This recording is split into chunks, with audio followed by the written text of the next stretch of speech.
ግንቦት 4 መጀመሪያው የሐዋርያው የቅዱስ ጳውሎስ መልእክት ወደ ጢሞቴዎስ የጵጵስና ሹመት ሥርዓት። ጵጵስናን ሊሾም የሚወድ መልካም ሥራን ወደደ የሚለው ቃል የታመነ ነው። ነገር ግን ጵጵስናን የሚሾም እንዲህ ሊሆን ይገባዋል።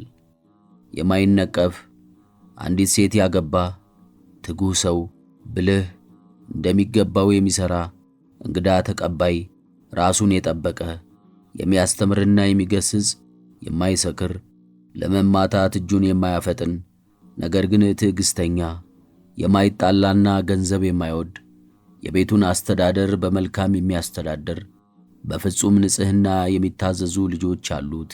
ቤቱን ማስተዳደር የማይችል ሰው የእግዚአብሔርን ቤተ ክርስቲያን እንዴት ያስተዳድራል? እንዳይታበይና እንዳይነቀፍ በሰይጣን ወጥመድም እንዳይያዝ አዲስ አማኝ አይሁን። በሰይጣን ነቀፋና ወጥመድ እንዳይወድቅ በውጪ ካሉት ሰዎች መልካም ምስክር ሊኖረው ይገባዋል። የዲቁና ሥርዓት። እንዲሁም ዲያቆናት ጭምቶች፣ ቃላቸው የማይለወጥ፣ የወይን ጠጅ መጠጣትን የማያበዙ፣ ከንቱ ትርፍንም የማይወዱ ይሁኑ። የሃይማኖትንም ምስጢር በንጹሕ ልብ የሚጠብቁ ሊሆኑ ይገባል። እነርሱንም አስቀድመው ይፈትኗቸው። ከዚህም በኋላ ያለ ነቀፋ ከሆኑ ያገልግሉ። እንዲሁም ሴቶች ራሳቸውን ያንጹ፣ ሥርዓትን የተማሩ፣ የማያጣሉ፣ ብልሆችና ቅኖች፣ በሁሉም የታመኑ ይሁኑ። መጀመሪያይቱ የሐዋርያው የቅዱስ ጴጥሮስ መልእክት። ስለ መንጋው ጠባቂዎች። እንግዲህ እኔ ከእነርሱ ጋር ሽማግሌ፣ የክርስቶስም መከራ ምስክር፣ ደግሞም ሊገለጥ ካለው ክብር ተካፋይ የሆንሁ በመካከላችሁ ያለሁትን ሽማግሌዎችን እማልዳችኋለሁ።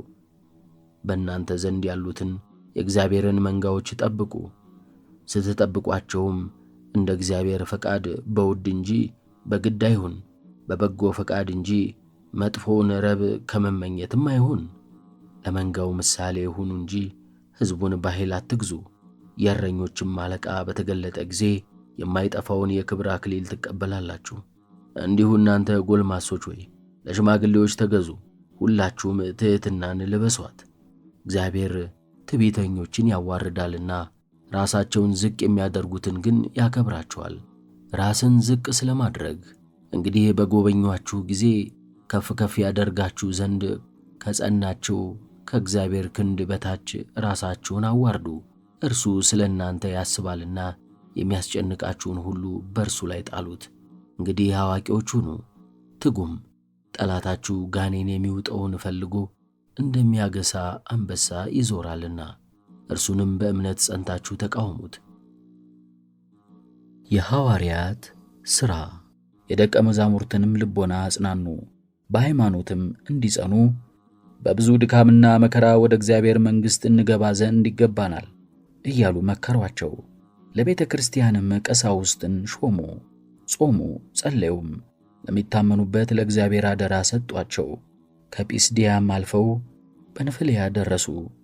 ጴርጌን በተባለችው ከተማም ቃሉን ከተናገሩ በኋላ ወደ ኢጣሊያ ወረዱ። ከዚያም ስለሚሰሩት ሥራ ለእግዚአብሔር ጸጋ አደራ ወደ ተሰጡበት ወደ አንጾኪያ በመርከብ ሄዱ። አንጾኪያም በደረሱ ጊዜ ምዕመናኑን ሁሉ ሰብስበው እግዚአብሔር ያደረገላቸውን ሁሉ ለአሕዛብ የሃይማኖትን በር እንደከፈተላቸው ነገሯቸው። ከደቀ መዛሙርቱም ጋር አያሌ ቀን ተቀመጡ። የማቴዎስ ወንጌል። ምሳሌ ስለ መክሊቶች። መንገድ እንደሚሄድ አገልጋዮቹንም ጠርቶ ሊያተርፉበት ገንዘብ እንደሰጣቸው ሰው እንዲሁ ይሆናልና ለእያንዳንዱ እንደ ችሎታው ለአንዱ 5፣ ለአንዱ 2፣ ለአንዱ 1 ሰጠና ወዲያውኑ ሄደ። ያ 5 መክሊት የተቀበለውም ሄደ፣ ነግዶም ሌላ 5 መክሊት አተረፈ። እንዲሁም 2 የተቀበለው ሌላ 2 አተረፈ። 1 መክሊት የተቀበለው ግን ሄዶ ምድርን ቆፈረና የጌታውን ወርቅ ቀበረ። ከብዙ ጊዜም በኋላ የእነዚያ አገልጋዮች ጌታ ተመልሶ ተቆጣጠራቸው። 5 መክሊት የተቀበለውም ቀረበና አቤቱ 5 መክሊት ሰጠኸኝ ነበር፣ እነሆ ሌላ 5 አተረፍኩ ብሎ 5 መክሊት አስረከበ። ጌታውም መልካም አንተ የታመንህ በጎ አገልጋይ፣ በጥቂት የታመንክ ስለሆንክ በብዙ ሾምሃለሁ፣ ወደ ጌታ ደስታ ግባ አለው። 2 መክሊት የተቀበለውም መጥቶ አቤቱ 2 መክሊት ሰጥተኸኝ አልነበረምን? እነሆ ሌላ 2 መክሊት አተረፉ አለ። ጌታውም መልካም አንተ የታመንህ በጎ አገልጋይ፣ በጥቂቱ የታመንክ ስለሆንክ በብዙ ሾምሃለሁ፣ ወደ ጌታህ ደስታ ግባ አለው። 1 መክሊት የተቀበለውም መጣና እንዲህ አለ፣ አቤቱ አንተ ካልዘራህበት የምታጭድ ካልበተንህበትንም የምትሰበስብ ጨካኝ ሰው እንደሆንህ አውቃለሁ። ስለፈራሁህም ሄድኩና መክሊትህን በምድር ውስጥ ቀበርኩ። እንግዲህ እነሆ መክሊትህ። ጌታውም መልሶ አለው፣ አንተ ክፉ ሰነፍ አገልጋይ፣ እኔ ካልዘራሁበት የማጭድ ካልበተንሁበትም የምሰበስብ ጨካኝ ሰው እንደሆንኩ ታውቃለህን? ገንዘቤን ለለዋጮች መስጠት በተገባህ ነበር። እኔም ራሴ መጥቼ ገንዘቤን ከትርፉ ጋር በወሰድሁ ነበር። ከዚያ የቆሙትንም እንዲህ አላቸው፣ ይህን መክሊት ከእርሱ ተቀብላችሁ 10 መክሊት ላለው ስጡት። ላለው ሁሉ ይሰጡታልና ይጨምሩለታልም፣ ለሌለው ግን ያንኑ ያለውን ይወስዱበታል።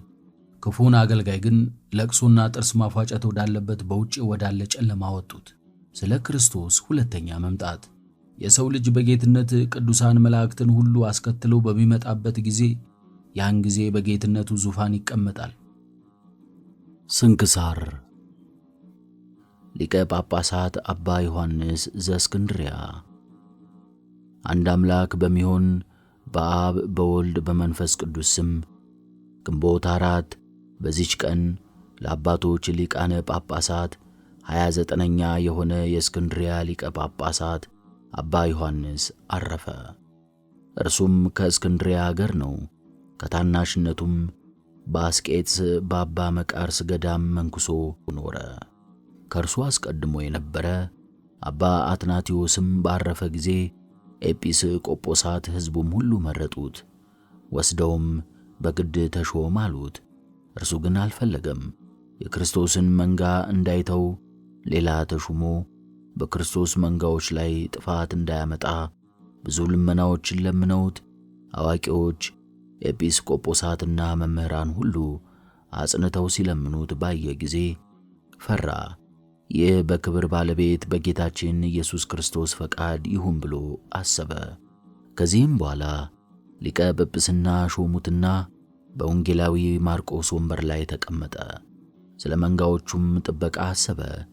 ደግሞ ስለ ትምህርት መጻሕፍትንም ስለ ማንበብ በቀናች ሃይማኖትም የሚያጸናቸው ሆነ።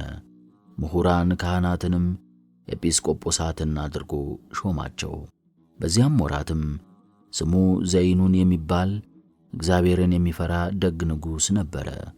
ይህንንም ቅዱስ ስለረዳው ሥልጣኑ በሀገሮች ላይ ተዳረሰ። የቀናች ሃይማኖትም በግብፅ አገሮች ሁሉ ላይ ተዘረጋች። በዚያም ወራት ስንዴና ወይን ዘይትም የተሞሉ ብዙ እንቅቦችን ለአብያተ ክርስቲያናትና ለገዳማት ለፍላጎታቸው ንጉሥ ዘይኑን ላከ። ለዚህም አባት ዘመኑ ሁሉ ጸጥታና ሰላም ሆነ። ጌታችንም በሥራው ሁሉ ተደሰተለት። ከዚህም በኋላ በቸርነቱ ጎበኘውና ጥቂት ታመመ። በሹመቱም 8 ዓመት ከኖረ በኋላ በሰላም አረፈ። ለእግዚአብሔርም ምስጋና ይሁን። እኛንም በዚህ አባት ጸሎት ይማረን፣ በረከቱም ከኛ ጋር ትኑር ለዘላለሙ አሜን። ሶሲማና ኖዳ ሰማዕታት። በዚህችም ቀን የብሩክ ፊቅርጦር አገልጋዮች ሶሲማና ኖዳ በሰማዕትነት አረፉ። በረከታቸውም ከኛ ጋር ለዘላለም ትኑር አሜን። አትሮኖስ ቅዱሳት መጻሕፍትን በድምፅ ያንብቡ።